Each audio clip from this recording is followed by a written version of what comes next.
Banyak sekali orang-orang yang menanyakan sampai kapan pandemi ini bisa berakhir, sampai kapan kita akan di rumah saja. Ada yang menebak sambil berharap 1 bulan lagi ya, 2 bulan lagi ya. Ada juga yang memprediksi pandemi ini akan berlangsung panjang sampai 1 tahun lamanya. Itu berharap ini selesai secepatnya. Tapi jujur, memang tidak ada yang tahu kapan pandemi ini akan berakhir. Mustahil kita bisa tahu tanpa data yang akurat. Jadi kapan corona akan berakhir? Bagaimana pandemi corona di Indonesia? Apakah naik atau turun? Apakah dapat prediksi yang akurat kapan pandemi berakhir? Mustahil kita bisa tahu tanpa adanya data yang akurat.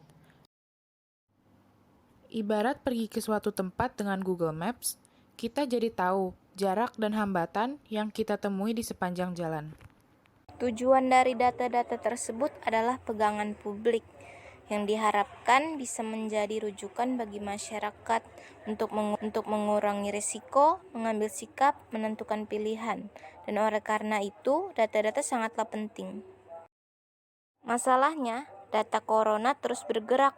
Selain itu, tidak selalu cepat dan akurat. Kenapa? Yang pertama karena pemerintah tertutup, sinkronisasi data tidak lancar, dan karakter virus corona yang sulit dideteksi. Hingga saat ini, para ilmuwan belum menemukan cara yang tepat, karena ini virus yang benar-benar baru. Hari ini, satu-satunya kepastian adalah ketidakpastian itu sendiri. Mari kita mempersiapkan diri untuk situasi yang tidak ideal. Sulit, berat, pasti, tapi kita manusia punya modal untuk menghadapi situasi ini.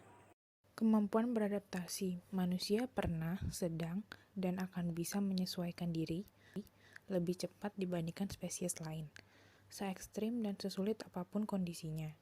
Lalu dengan iman, kita percaya bahwa Tuhan mempersiapkan manusia dengan amat sempurna untuk membangun dunia apapun kondisinya. Dengan adanya pandemi ini, tentu saja berat, tapi kita melakukannya bersama-sama. Semua punya kesulitan dan kondisi berbeda-beda.